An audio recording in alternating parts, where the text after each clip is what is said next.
Civil सेवा परीक्षा को भारत में सबसे कठिन परीक्षाओं में से एक माना जाता है। देश में कुछ जरूरी नौकरियों के लिए योग्य, समझदार और जिम्मेदार उम्मीदवारों का चयन करना है। हर साल लाखों उम्मीदवार परीक्षा में शामिल होते हैं। चयनित होने के लिए उम्मीदवारों को प्रीलिम्स, मेंस और इंटरव्यू राउंड क्लियर करने होंगे। लेकिन आज हम बात करने वाले हैं ऑल इंडिया रैंक 7 धारक सम्यक जैन की। सम्यक की जर्नी निश्चित रूप से उम्मीदवारों को ईमानदारी और समर्पण के साथ तैयारी करने के लिए प्रेरित करेगी।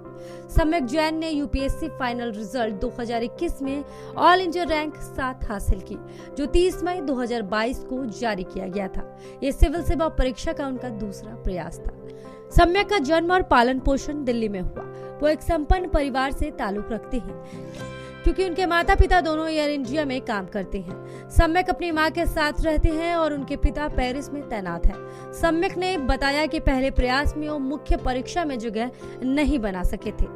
ऐसा कहा जाता है कि प्रिंट की तुलना में ऑडियो या ऑडियो विजुअल्स माध्यम ज्यादा प्रभावी है।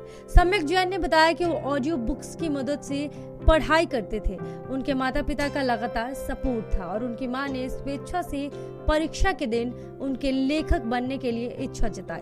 अपनी शैक्षिक योग्यता के साथ आगे बढ़ते हुए सम्यक ने दिल्ली से ही बीए इंग्लिश ऑनर्स में ग्रेजुएशन किया। फिर उन्होंने Indian institute of mass communication Delhi batch 2018-19 से अंग्रेजी पत्रकारिता में पीजी डिप्लोमा किया। अंतर्राष्ट्रीय संबंधों में उनकी रुचि थी, इसीलिए उन्होंने जवाहरलाल नेहरू विश्वविद्यालय से अंतर्राष्ट्रीय संबंधों में पोस्ट ग्रेजुएशन किया।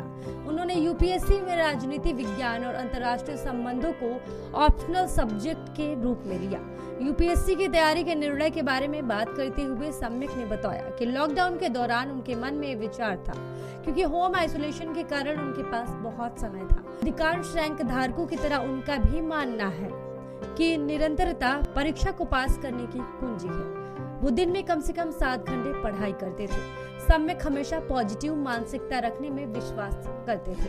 सम्यक का कहना है कि उम्मीदवारों को अपना मूल्यांकन करते रहना चाहिए और समय समय पर मॉक टेस्ट का ऑप्शन चुनना चाहिए। इस बात से इनकार नहीं किया जा सकता कि कई प्रयास है, लेकिन सम्यक का मानना है कि इसका ये मतलब नहीं है कि पढ़ाई पर फोकस ना करें या दिन में 7 से 8 घंटे पढ़ाई के लिए बहाना बनाए। पढ़ाई पर ध्यान देने के लिए उन्होंने सोशल मीडिया से ब्रेक लिया। उसी के बारे में मजाक करते हुए उन्होंने कहा, मुझे लगता है कि हिमालय यूपीएससी के लिए अध्ययन करने के लिए सबसे अच्छी जगह होगी अगर इंटरनेट कनेक्शन होता। बता दें कि सम्यक की अलग अलग क्षेत्रों और उनके ज्ञान के साथ साथ राष्ट्रीय और अंतर्राष्ट्रीय मामलों में रुचि ने उन्हें परीक्षा पास करने में मदद की।